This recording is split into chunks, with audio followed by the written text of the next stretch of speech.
Let's pay a visit to Mark's True Crime Corner. This is not a good neighborhood. I'm scared. Now, here's your host, Mark Thompson. And how about it for Courtney? Hi. Courtney, welcome.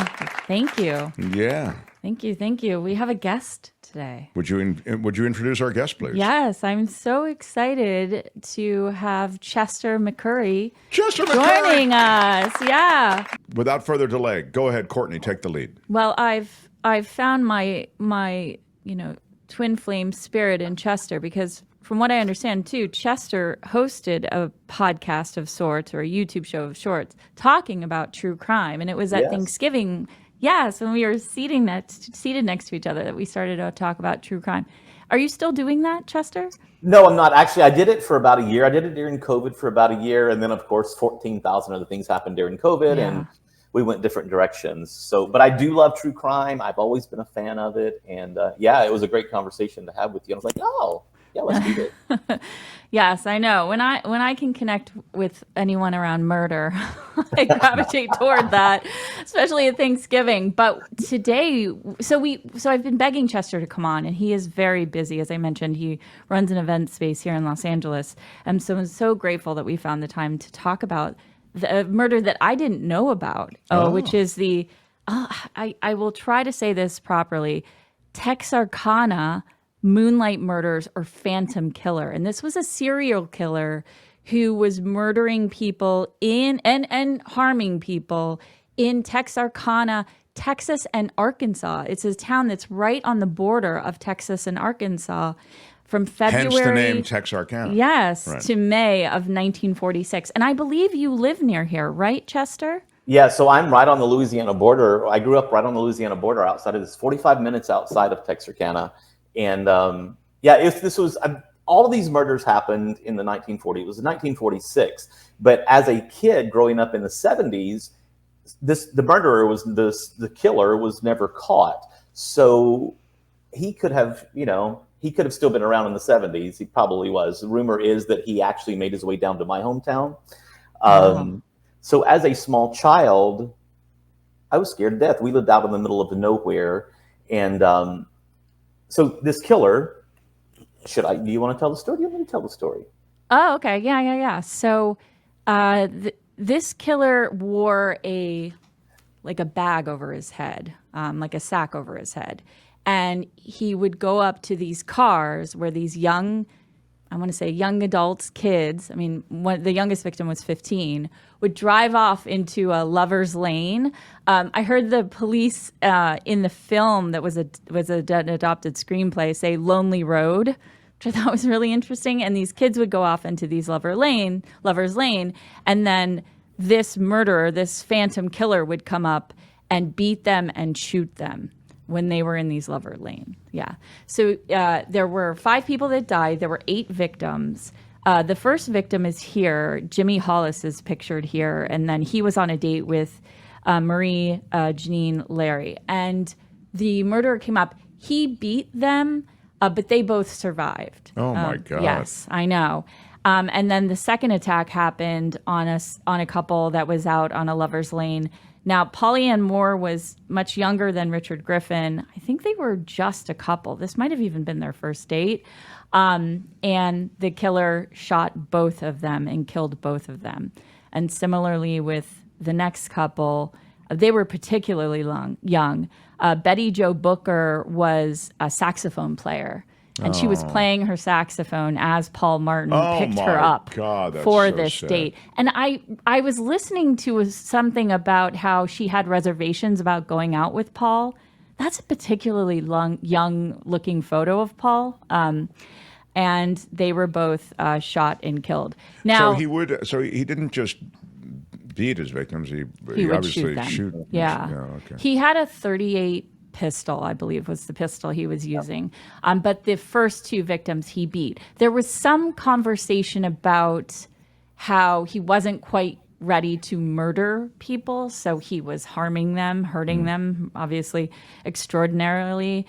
But he did in fact murder these 2 couples. The last incident was he went to a home.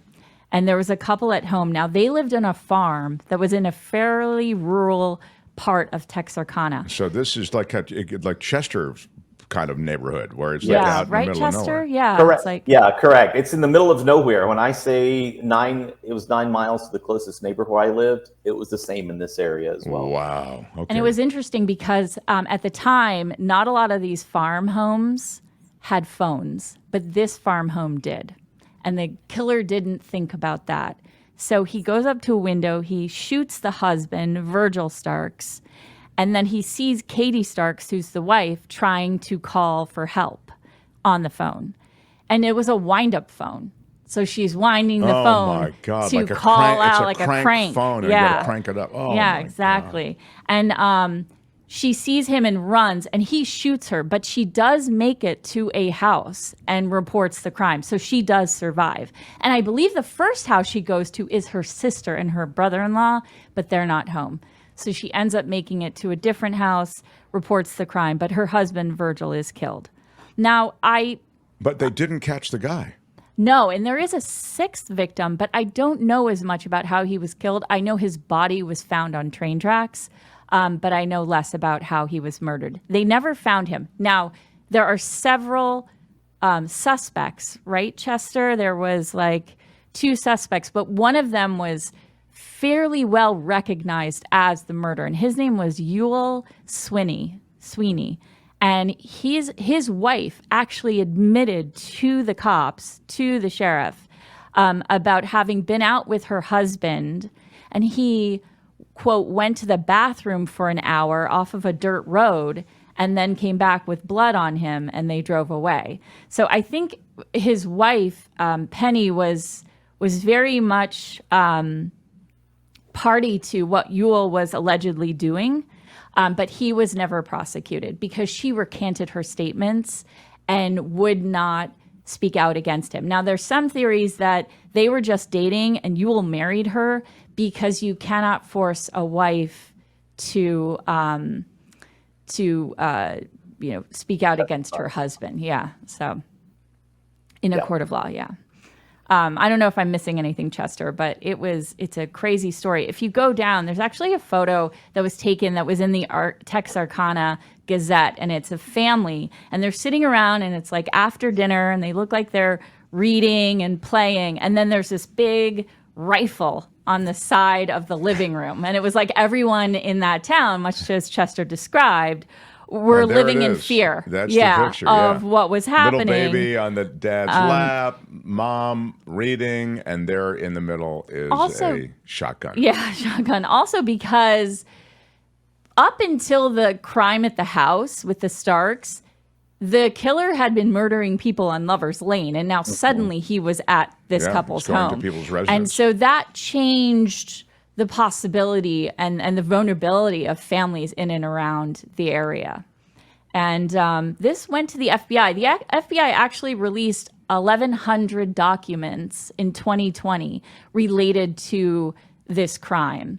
And so you can go there into the FBI vault and you can look through those documents. So, Chester, the idea, I guess, was that cops sort of knew maybe who the lead suspect was, or, at the time we know who he is, but we just can't actually pin it on him. Is that because just policing there and, obviously the forensic of the time in the 40s just didn't lend itself to them being able to make an arrest? Well, really, so there was all of this brouhaha around this because there was actually a Texas Ranger that came in. His name was Manuel Gonzalez, and he was supposedly this really good-looking Hollywood-type Texas Ranger. And he came in to investigate the whole murder, the whole serial killer, and brought a reporter from Life magazine. So when the reporter came around, she started taking photographs and interviewing people. It became national news at that point. So when it became national news, all the other news media came into town and everyone wanted to be famous. So they had about 20 people say that they were the murderer. They confessed to the murder. So people all over the town were confessing to the murderer. And of course none of them were, and the facts were coming out because they just all wanted to be That's famous. wild. Yeah. Josh is asking in the chat, over how long a period of time were these murders? I believe they were over. It was a very short period of time, I believe. It was like from February 22nd through mid-May, early June. So it was just a few months, actually. They were very concentrated. It all happened very quickly. And I think that's why it got such attention, because serial killers back then, especially in mainstream media, were not heard of. And there was even a University of Arkansas student who confessed to the murder and then killed himself in his dorm room. This was clearly in the 40s, early 50s. And of course, that came out that he was not the killer. He wanted to be famous as well. So, but yeah, as I said earlier, reports came that this person, whoever it was, if it was Yul Sweeney or if it was someone else, had made his way down to Monroe, Louisiana. And there was actually a string of murders that happened in Monroe, Louisiana that were also similar to this. It was never pinned as the same person or as the Phantom Killer, but those still go unsolved as well. We actually had a road in my hometown in Calhoun. I'm from Calhoun, Louisiana, just outside of Calhoun, that was called the Hollow. That was sort of a lover's lane. It was a deserted dirt road. And at this time, everyone was afraid to go down there. Between the 40s to the early 80s, you were afraid to even go down that road at night because this Phantom Killer may be out and about.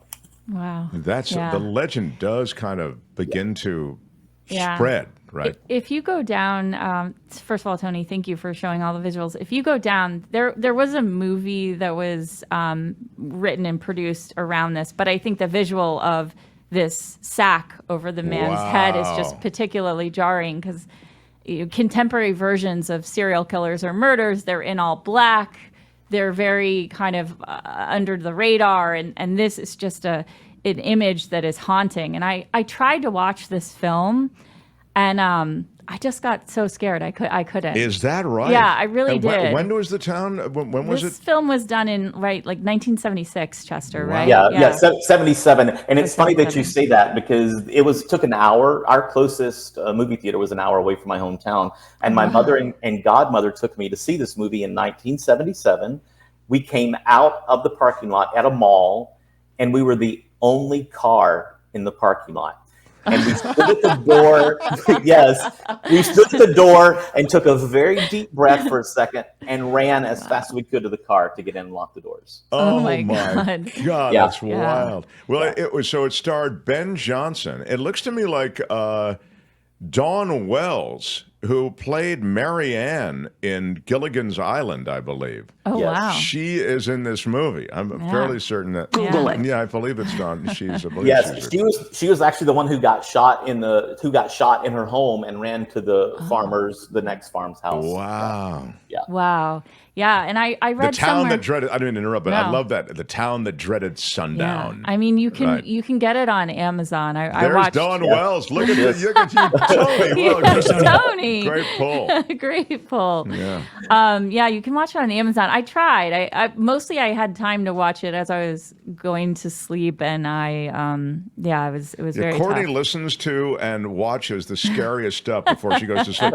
By the way, maybe you do that too as a fan of true crime, Chester. I find it's not healthy. Yeah. I'm curious. Blumhouse, who's somewhat famous and sort of known as a horror genre production company, was going to do a remake of this film. And what they actually did was like a contemporary version of The Phantom Killer in 2014. That was the year that they released this new film. But I don't think it was as widely accepted and enjoyed or whatever as this original film. So there was never an arrest made. Like this guy, whoever he was, faded into the. Yeah, when his wife recanted what she said, it was very hard to prosecute him because there wasn't any DNA, obviously, at the time. I think there was blood type matching. Now, some of the women were sexually assaulted, some were not.